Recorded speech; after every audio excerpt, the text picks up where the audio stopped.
शेतकरी मित्रांनो, नमस्कार. मी ज्ञानेश्वर त्र्यंबकराव शिंगारे, राहणार कंडारी बुद्रुक, तालुका बदनापूर येथे शेतकरी असून आज छाटणी करत असताना दादांचा फोन आला आणि त्यांनी सांगितलं की बाबा तुमचे व्हिडिओ बघून मी तुमची शेती बघण्यासाठी येतोय म्हणून. त्यांनी आमची अक्षरशः छाटणी चालू होती, परंतु मग त्यांना बोलवलं आणि त्यांना आपल्या बागाची कंडिशन कशी आहे, काय आहे आणि इथं काय चालतंय नेमकं ह्या ज्या आपल्या शेतीमध्ये आपण जी SRT पद्धतीनं फळबाग आपली सीताफळाची गेली 4 वर्ष कुठल्याच प्रकारची आपण उलथापालत जमिनीची किंवा कुठल्याच प्रकारची मशागत न करता आपण जे फळबाग करतोय त्या फळबागेला बघण्यासाठी हे शेतकरी आलेले आहेत. तर आपण यांचा परिचय घेऊ. दादा, तुमचा परिचय द्या. रघुनाथ कानेरे, बाजार गेवराई, तालुका बदनापूर, जिल्हा जालना. मला असंच माहिती कळाली की बाबा बिगर मशागतीची शेती केल्या जाते, म्हणून म्हणलं त्यावेळेस आपण काय करू, स्वतः जाऊन प्रत्यक्षात भेट घेऊन माहितीच करून घेऊया. त्याच्यामुळे फोन केला आणि तुमच्या शेतीला भेट देण्यासाठी इथपर्यंत आलेलो. बरं, ठीक आहे.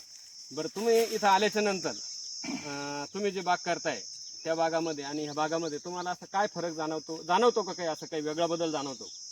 आता आमच्या बागेमध्ये आम्ही मेहनत करून आदली मधली मशागत, आंतर मशागत, आधी मध्ये वखरपाळ्या हे हाणून पण आमचे म्हणजे माल एवढा हे नाही, क्वालिटी नाही, झाडाची क्वालिटी नाही, झाडाची पण क्वालिटी नाही. आता तुमच्या झाडाची क्वालिटी पण आहे, झाड पण चांगलं आहे, त्याला ग्रोथ पण चांगला घेतलेला आहे झाडाने. बरोबर.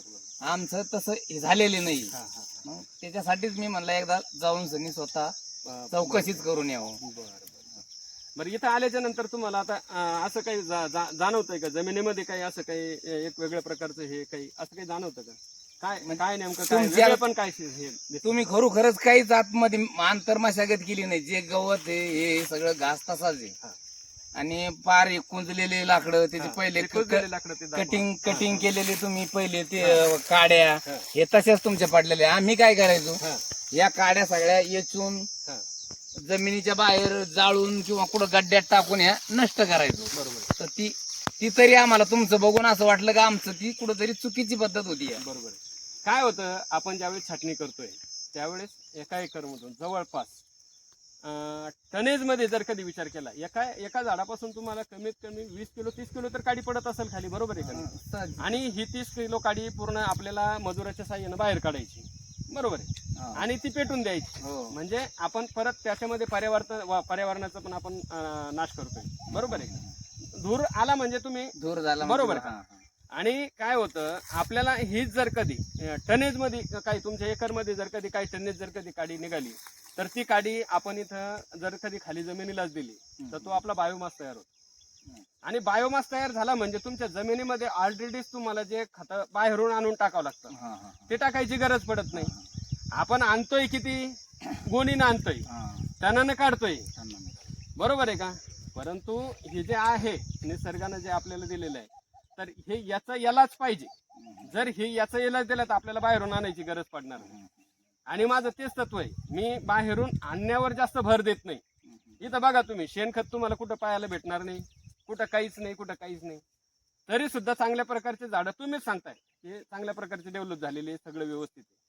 आणि मग रासायनिक खताचं आहे. आता गेल्या वर्षी अक्षरशः याला कुठल्याच प्रकारचं रासायनिक खत टाकलं नाही, कुठल्याच प्रकारचं नाही, तरी सुद्धा एकदम चांगल्या पद्धतीने. आता बी बघितलं, कुठं पाणी नाही, कुठं काही नाही, तरी पण हे पूर्ण झाडे असे कसे हिरवेगार दिसतात. बाकीच्या झाडांमध्ये तुम्हाला ही हिरवेपणा आढळतो आता आजच्या घडीला नाही. माझ्या स्वतःच्या याच्यातच नाही, ती अजिबात नाही, बरोबर आहे का नाही? म्हणजे इथं ओल पण टिकून आहे, त्याला जेवढं अनुकूल वातावरण लागतं त्या झाडाला वाढीसाठी म्हणा किंवा त्याच्यासाठी पोषक द्रव्य जे ते इथून भेटत चालत आहे, बरोबर आहे की नाही?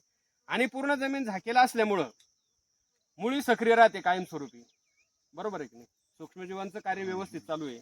इथं ह्या जमिनीमध्ये जर आपण पाऊस पडला की 5व्या किंवा 6व्या दिवशी तुम्हाला इथं गांडूळ पाहायला भेटतात.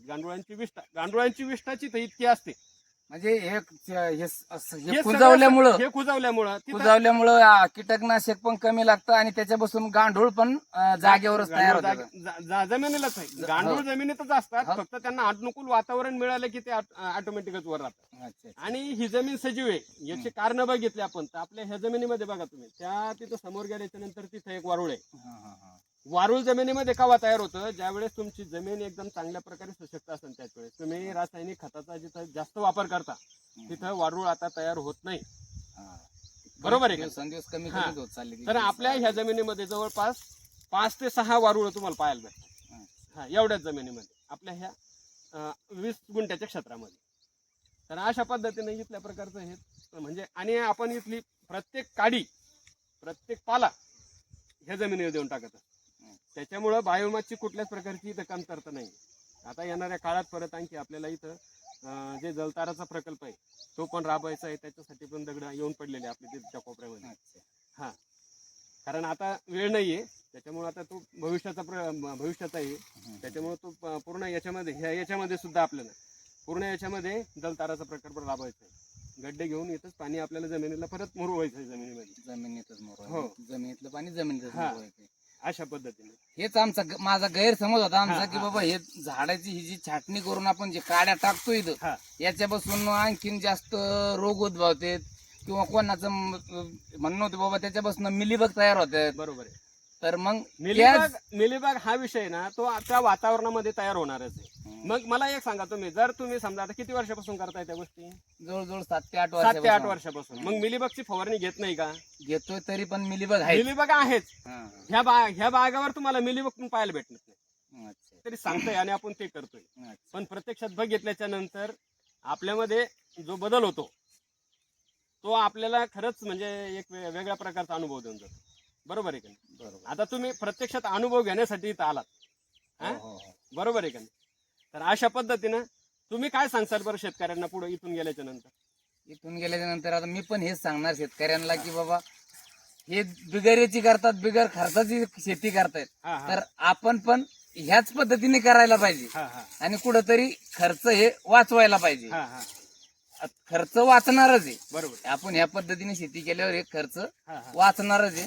याच्यात काही शंकाच नाही. बरोबर. चालेल तर मग ठीक आहे. राम राम. राम राम राम.